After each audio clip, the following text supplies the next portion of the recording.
Good morning, this is Mary with Mary's Blue Door, and I literally only have like a couple of minutes this morning, but I really wanted to share something that happened to me this week. So I think it was on Tuesday or Wednesday. It was one of those days where I had to take the car in, I had to do this, I had to do that. I wanted to get to these other projects that there was some time in my schedule that was going to allow me to do. And as I was getting ready and rushing around and starting to worry about, oh, I wonder what's wrong with the car, and if it's an old car, and if it's this, well then there's no point replacing it, so then we're gonna have to buy a new car. So the story already has started, and I haven't even left my house, about the potential bad outcomes that could come from this visit to the mechanic.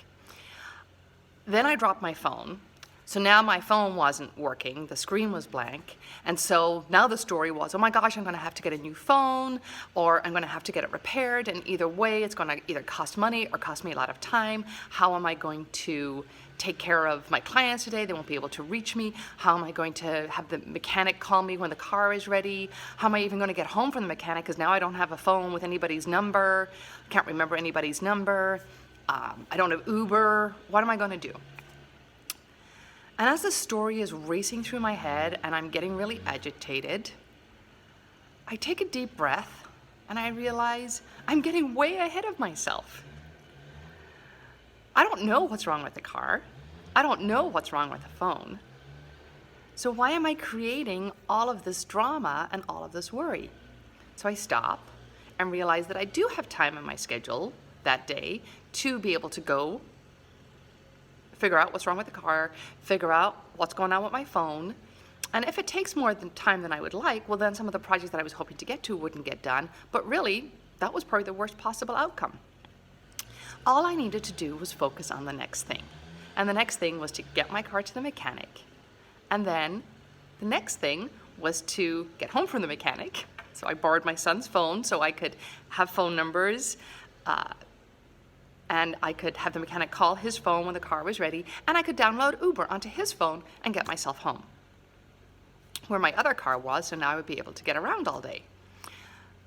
All I had to do then was bring my phone into the repair shop and figure it out.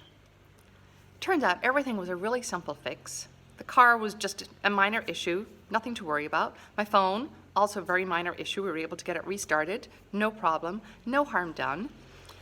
So I wasted 15 minutes of my morning with drama, and thankfully it was only 15 minutes. But I know this is a pattern that happens to me in my life. I tend to get worked up, I tend to start thinking about all the other things that are going to fall onto my shoulders that I'm gonna have to do because of circumstances beyond my control. And really, all I have to do is the next thing. The reason I'm sharing this with you today is that I hope that you can see, if you have this pattern in your life, that you can refocus on just what is the next thing. And whether it's something small like dropping your phone or something big like a big drama in your family, all you have to do is worry about the next thing and take that step. Wishing you all a very happy Friday, and we will talk soon. Bye.